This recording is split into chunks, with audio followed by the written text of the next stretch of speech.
ഇന്ന് നമുക്ക് പഠിക്കേണ്ടത് വിവേക ചൂടാമണിയിലെ 41 ശ്ലോകമാണ്. ഈ വിവേക ചൂടാമണിയിൽ പറയാൻ പോകുന്ന വിഷയങ്ങൾ ടോപ്പിക് മുഴുവനും 2-ാം ശ്ലോകത്തിൽ പറഞ്ഞു. ജന്തൂനാം നരജന്മ ദുർലഭം തുടങ്ങുന്ന ആ ശ്ലോകത്തിൽ. ഇവിടെ ഈ പ്രപഞ്ച ജീവിതത്തിന്റെ സംസാരത്തിന്റെ പരിമിതി മനസ്സിലാക്കി സംസാര ദുഃഖത്തിൽ നിന്നുള്ള മോചനത്തിന് വേണ്ടി ഗുരുവിനെ സമീപിക്കുന്ന ആ ശിഷ്യന്റെ രീതിയാണ് ഇവിടെ പ്രതിപാദിക്കുന്നത്. തലമുടിക്ക് കത്ത് പിടിച്ച ഒരുത്തൻ എങ്ങനെയാണോ വെള്ളം അന്വേഷിച്ച് പോയി ചാടുക, വേറൊരു ചിന്ത അവനുണ്ടാവില്ല, ആവുമോ? ഇതുപോലെ ആണ് ശിഷ്യൻ ഈ പ്രാപഞ്ചിക ദുഃഖങ്ങളുടെ എന്താ പറയാ, അതിൽപ്പെട്ട് വെന്തിട്ട് കാട്ടുതീയിൽപ്പെട്ട് വേവുന്ന ഒരാളോടാണ് ഇവിടെ ഉപമിച്ചത്. കാട്ടുതീയാതാ, കാട് സംസാരമാണ്. സംസാരം മറ്റേ കാടിനോട് ഉപമിക്കാറുണ്ട്. ഇവിടത്തെ ദുഃഖങ്ങളെ തീയിനോടും, തീ കൊണ്ടുണ്ടാവുന്ന ആ ചുട്ടുനീറ്റില് വെന്ത് വെണ്ണീറാവ് പറയില്ലേ, അപ്പോൾ ദുഃഖങ്ങളെ ആ ചൂടോടും ഉപമിച്ചു. പിന്നെയോ പൂർവജന്മത്തിലെ പാപങ്ങളാകുന്ന കാറ്റടിച്ചിട്ട് കാറ്റിനെ പൂർവജന്മങ്ങളുടെ പാപത്തോട് ഉപമിച്ചു. അതുകൊണ്ടോ പല പല ദുരിതങ്ങളും മേൽക്കുമേൽ വന്നുകൂടുന്നു. അതിൻ്റെ ഇടയിൽപ്പെട്ടിട്ട് എന്ത് ചെയ്യണമെന്നറിയാതെ ഭഗവാനെ രക്ഷപ്പെടാൻ വഴിയില്ല എന്ന് പറഞ്ഞിട്ടാണ് ഗുരുവിന്റെ കാക്ക വന്ന് വീഴണത്, ശരണാഗതി അടയണ ശിഷ്യൻ. അപ്പൊ ആ കാട്ടുതീയിൽപ്പെട്ട് നടുക്ക് വെന്തുകൊണ്ടിരിക്കുന്ന ആൾക്ക് എന്താ രക്ഷ? നല്ല ഒരു മഴ പെയ്തു വെച്ചാൽ കാട്ടുതീ കെട്ടുപോകൂലേ. ഇതുപോലെ ഇവിടെ എന്തുണ്ടാവണം? ഗുരുവിന്റെ ഉപദേശാമൃതമാണ് ഇവിടത്തെ ആ മഴ പെയ്യണം. ഇവിടെ എന്ത് മഴ പെയ്യണം? യുഷ്മത് വാക്കലശോജ്ജിതൈ ശ്രുതിസുഖൈ വാക്യാമൃതൈ സേനയ. അവിടെ നിന്ന് എന്നെ കുളിർപ്പിക്കണം, എന്നെ മേല് ആ വർഷം ഉണ്ടാവണം, കാരുണ്യ വർഷം ഉണ്ടാവണം. ഏത് രൂപത്തില്?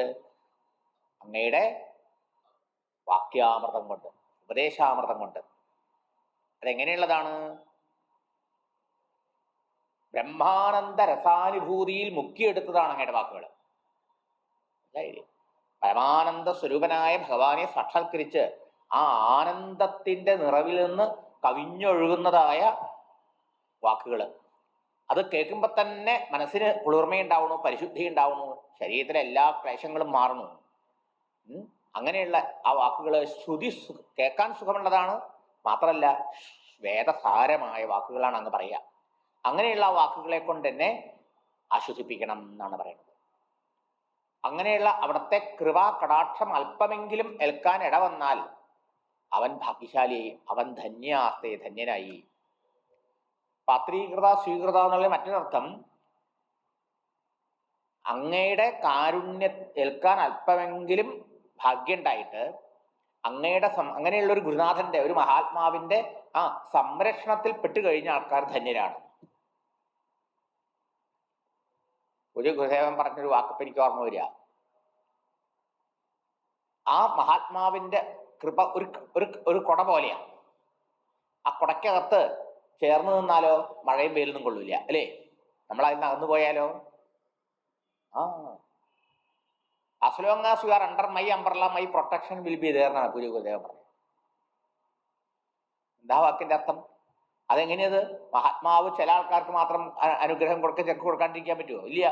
മഹാത്മാവ് എന്ന് പറഞ്ഞാൽ യൂണിവേഴ്സൽ പേഴ്സണായി ഈ പ്രപഞ്ചം മുഴുവൻ നിറഞ്ഞിരിക്കുന്ന പരമാത്മ സത്യത്തെ തന്റെ സ്വരൂപമായി സാക്ഷാത്കരിച്ചവരുടെ കൃപ എല്ലാവർക്കും വർഷിച്ചുകൊണ്ടിരിക്കുക. എങ്ങനെ സൂര്യപ്രകാശം എല്ലാവർക്കും വർഷിച്ചുകൊണ്ടിരിക്കണു. അവിടെ നമ്മൾ വാതിലും ജനലും കൊട്ടിയടച്ചുകൊണ്ട് നമ്മുടെ റൂമിലേക്ക് വരുന്നില്ല.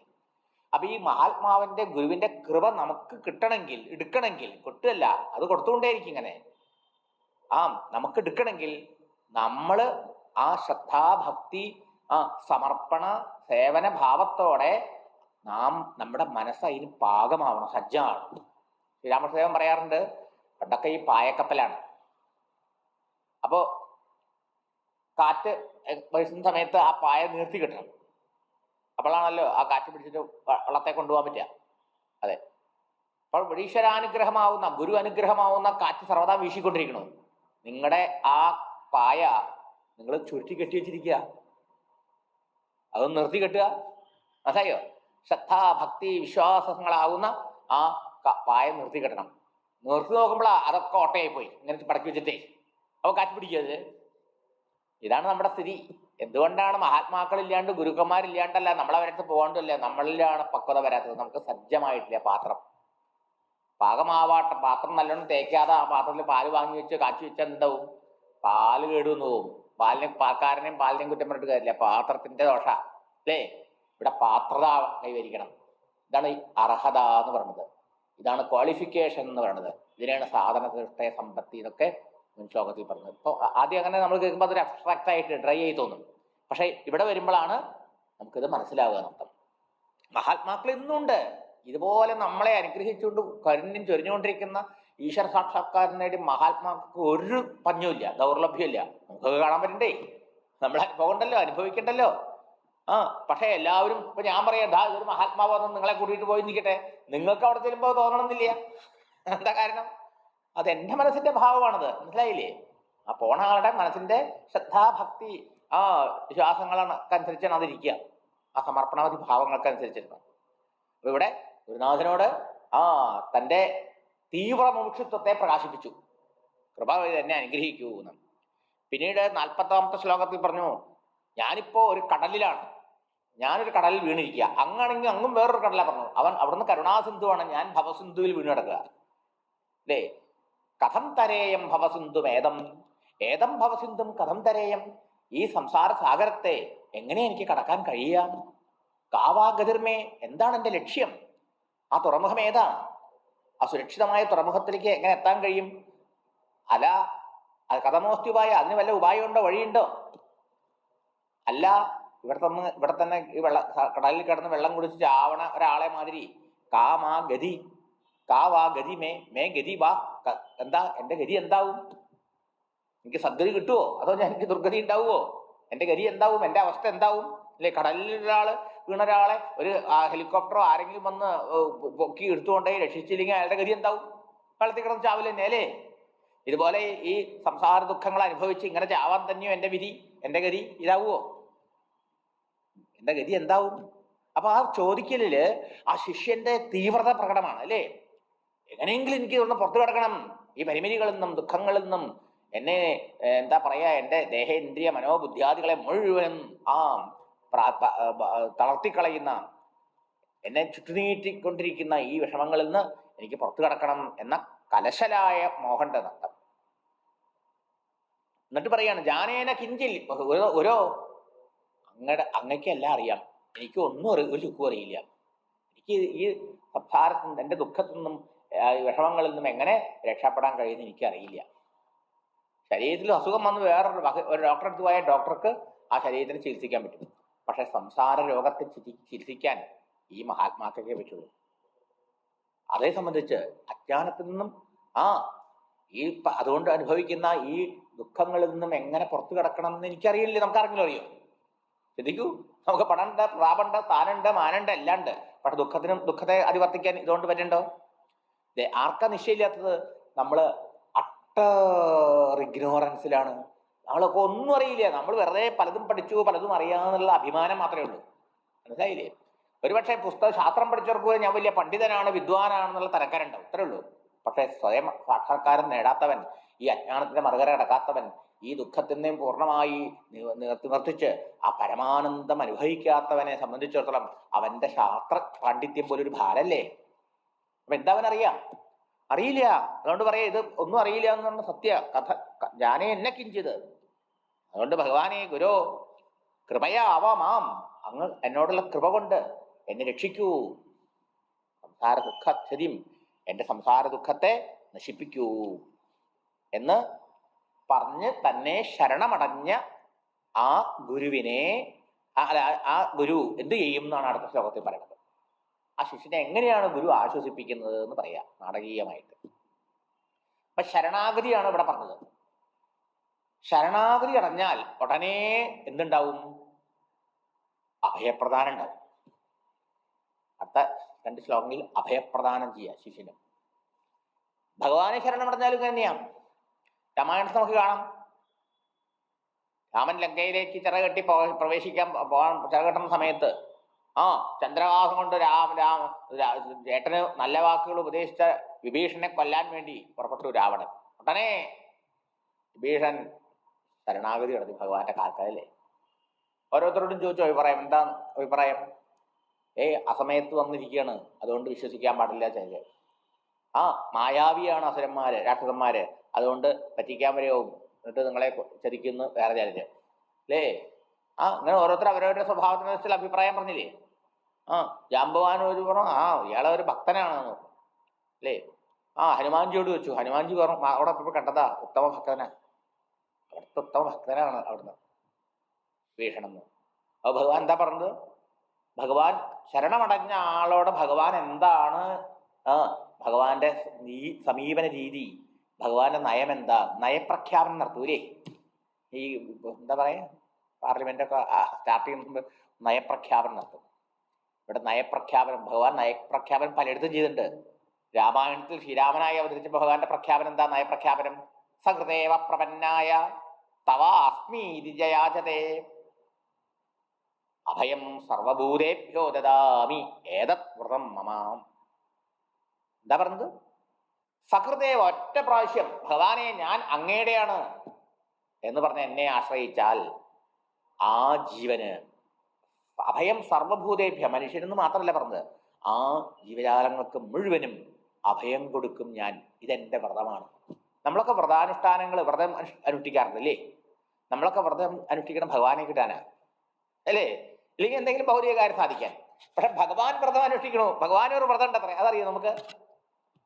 ഏതത് വ്രതം മമ, ഇതെന്റെ വ്രതമാ. എന്ത്? എന്നെ ഒരിക്കൽ വേണ്ടു, 2 പ്രാവശ്യം വേണ്ട. ഞാൻ അവിടത്തെയാണ് ഭഗവാനെ, എനിക്ക് അവിടുന്നല്ലാതെ വേറെ ആരും കേട്ടോ, അവിടുന്നാണ് എൻ്റെ രക്ഷകൻ എന്ന് ആത്മാർത്ഥമായി വിശ്വസിച്ചുകൊണ്ട് ആശ്രയിച്ച ആ ജീവനെ ഉദ്ധരിക്കല് എൻ്റെ വ്രതാത്രേ. നോക്കണം, രാമാവതാരത്തിൽ പറഞ്ഞത്. രാമായണവും രാമനും കൃഷ്ണനും അല്ലേ നമ്മുടെ ഈ സംസ്കാരത്തെ കാത്തുരക്ഷിച്ചത്. രാമായണവും ഭാഗവതവും ഇല്ലെങ്കിൽ എവിടെയാ? കൃഷ്ണകഥയും രാമകഥയും ഇല്ലെങ്കിൽ, കൃഷ്ണരാമവും രാമനാമവും ഇല്ലെങ്കിൽ നമ്മുടെ ഈ സനാതന ധർമ്മ സംസ്കാരം സാധാരണക്കാർക്ക് എങ്ങനെ മനസ്സിലാക്കാൻ പറ്റുമോ? ഉപനിഷത്തും വേദവേദാന്തങ്ങളും പഠിച്ചിട്ടാണോ? എത്ര ആൾക്കാർ വിവേകചൂടാമണി പഠിക്കും? എന്നാലും ഭാഗവതം എന്ന് പറഞ്ഞാൽ ഒത്തിരി ആൾക്കാർക്ക് താല്പര്യമുണ്ട് അല്ലേ, കഥാരൂപത്തിലാവുമ്പോൾ. അപ്പോ രാമായണത്തിന്റെ സ്വാധീനം, അതുപോലെ ഭാഗവതത്തിന്റെ സ്വാധീനം പോലെ സാധാരണ ജനഹൃദയങ്ങളെ സ്വാധീനിച്ച ഗ്രന്ഥങ്ങളില്ല. അപ്പൊ ശ്രീരാമാവതാരത്തിൽ അവിടെ നിന്ന് പറയുന്നുണ്ട്. ഇനി കൃഷ്ണാവതാരത്തിലേക്ക് വന്നാലോ, ഗീതോപദേശത്തിലാ തന്റെ ജീവിതത്തിലെ ഏറ്റവും മുഖ്യമായ ദൗത്യ നിർവഹണം നടത്തുന്ന ആ ഗീതോപദേശത്തിൽ എന്ത് പറഞ്ഞു? അർജുന കൗന്ദേയ പ്രതിജാനീഹി നമേ ഭക്ത പ്രണശ്വരി. അർജുന, നീ നാട് നീളെ പെരുമ്പറ കൊട്ടി വിളംബരം ചെയ്തോളൂ. എന്ത്? എന്നെ ആശ്രയിച്ച എൻ്റെ ഭക്തനെ നശിക്കാൻ ഞാൻ അനുവദിക്കില്ല, ഞാൻ രക്ഷിക്കും. കണ്ടോ ഭഗവാന്റെ വ്രതം, ഭഗവാന്റെ വിളംബരം, ഭഗവാന്റെ നയപ്രഖ്യാപനം. അപ്പോ ശരണമടഞ്ഞാൽ ഉടനെ അഭയപ്രദാനം ചെയ്യണമെന്നാണ്. മനസ്സിലായോ? ഗുരു അതെ. അതുകൊണ്ട് അടുത്ത ശ്ലോകങ്ങളിൽ ആ അഭയപ്രദാനത്തെ പറയാ. 41-ാമത്തെ ശ്ലോകം. തഥാവതന്തം ശരണാഗതം സ്വം സംസാരദാവാനലതാപതപ്തം നിരീക്ഷ്യ കാരുണ്യരസാർദ്രദൃഷ്ട്യാ ദദ്യാദഭീതിം സഹസാ മഹാത്മാ. തഥാവതന്തം ശരണാഗതം സ്വം സംസാരദാവാനലതാപതപ്തം നിരീക്ഷ്യ കാരുണ്യരസാർദ്രദൃഷ്ട്യാ ദദ്യാദഭീതിം സഹസാ മഹാത്മാ. തഥാ, അപ്രകാരം, വദന്തം, ഇപ്രകാരം പറയുന്ന, ശരണാഗതം സ്വം, തന്നെ ശരണമടഞ്ഞ, സംസാര ദാവാനല താപതപ്തം, സംസാര ദുഃഖത്താൽ നീറിപ്പുകഞ്ഞ് തന്നെ ഇപ്രകാരം പറഞ്ഞുകൊണ്ട് ശരണം പ്രാപിച്ചതായ ആ ശിഷ്യനെ കാരുണ്യരസാർദ്രദൃഷ്ട്യാ നിരീക്ഷ്യ, കാരുണ്യം കൊണ്ട് ആർദ്രമായ ദൃഷ്ടിയോടുകൂടി നോക്കി, മഹാത്മാ, ആ മഹാത്മാവായ ഗുരു, സഹസാ, ഉടനെ തന്നെ, അഭീതിം ദദ്യാത്, അഭയം കൊടുക്കുന്നു. അഭയം കൊടുക്കണം. ദദ്യാച്ച കൊടുക്കണം എന്നാ. മഹാത്മാക്കൾക്ക് വിധി നിഷേധങ്ങളൊന്നുമില്ല. പിന്നെന്ത് ചെയ്യാം? മഹാത്മാക്കൾ കൊടുക്കും. മനസ്സിലാക്കണം. മനസ്സിലായോ? ഇത് സംസാര ദാവാനല താപതപ്തം. ദാവാനലം എന്ന് പറഞ്ഞാൽ ദാവം കാട്, അനലം കാട്ടുതീയ്, ദാവാനലം കാട്ടുതീയ്. സംസാര ദാവാനലം നോക്കൂ. ആ രൂപകം മറന്നു പോകാൻ പാടില്ല. മെറ്റഫർ. ശിഷ്യ എന്താ പറഞ്ഞു തരും? ആ കാട്ടിന്റെ നടുക്ക് ഞാൻ പെട്ടു. ആ കാട്ടിൽ തീ പിടിച്ചു. ആ കാട്ടുതീന്റെ നടുക്കാണ് ഞാൻ. അല്ലേ? ആ കാട്ടുതീന് ശക്തി കൂടുന്നു, കാരണം കാറ്റ് കൂടി അടിക്കുന്നു. ഓൾറെഡി ഞാൻ സംസാര ദുഃഖം അനുഭവിക്കുക. പൂർവ്വപാപത്തിന്റെ ദുരിതത്തിന്റെ ഫലമായിട്ട് ക്ലേശങ്ങൾ മേൽക്കുമേൽ വർദ്ധിച്ചു വരുന്നു. അങ്ങനെ വെന്തെറിയുന്ന ആ സംസാര ദുഃഖങ്ങളാൽ നീറിപ്പുകഞ്ഞുകൊണ്ടിരിക്കുന്ന സംസാര ദാവാനല താപം. താപം ച ചൂട്. ഇവിടെ ചൂടഞ്ഞ ദുഃഖം. അതുകൊണ്ട് തപിച്ചിരിക്കുന്ന തഥാവന്തം ഇങ്ങനെ പറഞ്ഞുകൊണ്ട് പൂർവ്വശ്ലോകങ്ങളിൽ പറഞ്ഞ മാതിരി ഇപ്രകാരം പറഞ്ഞ് സ്വം ശരണാഗതം, തന്നെ ശരണമടഞ്ഞതായ ആ ശിഷ്യനെ കാരുണ്യം കൊണ്ട് അലിഞ്ഞ കണ്ണുകളെ കൊണ്ട് നോക്കി. അപ്പൊ എന്ത് ചെയ്യണം? ആ കടാക്ഷം തന്നെ അവന് വലിയൊരു അനുഗ്രഹം. മനസ്സിലായോ? ആ ഗുരുവിന്റെ കണ്ണിൽ എപ്പോഴും മഹാത്മാക്കളുടെ കണ്ണിൽ കാരുണ്യമാണ് എപ്പോഴുള്ളത്. ഗുരുവായൂരപ്പനെ പറഞ്ഞെങ്കിൽ പറയില്ലേ, ആ കാരുണ്യ ആകുലനേത്രം ആർദ്രഹസിതോല്ലാസം സുനാസാപുടം. ഭഗവാന്റെ ആ ധ്യാനം പറയില്ലേ? ഭഗവാന്റെ കൃഷ്ണന്റെ കണ്ണിനെ കുറിച്ച് എങ്ങനെയാ പറഞ്ഞേ? കാരുണ്യ ആകുല നേത്രം. കാരുണ്യം കൊണ്ട് ആകുലമായി വിവശമായിരിക്കുന്ന കണ്ണ്, ആർദ്രമായ കണ്ണ്, നനഞ്ഞ കണ്ണ്. അതാണ് അവരുടെ മഹിമ. നമ്മളോടുള്ള കൃപ അത്രയന്ത്രം. കൃപാ കടാക്ഷം. കൃപ കൊണ്ടൊന്ന് കടാക്ഷിക്കണം. ഒരു ശിഷ്യ എന്താ പറഞ്ഞത്? അവിടത്തെ ആ കടക്കം കണ്ടുള്ള നോട്ടം എന്നിലൊന്ന് വീണാ മതി, ഞാൻ രക്ഷപ്പെട്ടു. ഇതാണ് ആ ഗുരുവിലുള്ള വിശ്വാസം, ശ്രദ്ധ. അപ്പൊ ഇവിടെ ഗുരു എന്ത് ചെയ്യണം? ആ കാരുണ്യം കൊണ്ട് ആർദ്രമായ ആ കണ്ണുകളെ കൊണ്ട് ഒന്ന് നോക്കിയിട്ട് മഹാത്മാവായ ഗുരു ആ ശിഷ്യന് അഭയം കൊടുക്കുന്നു. ഹരിയോ.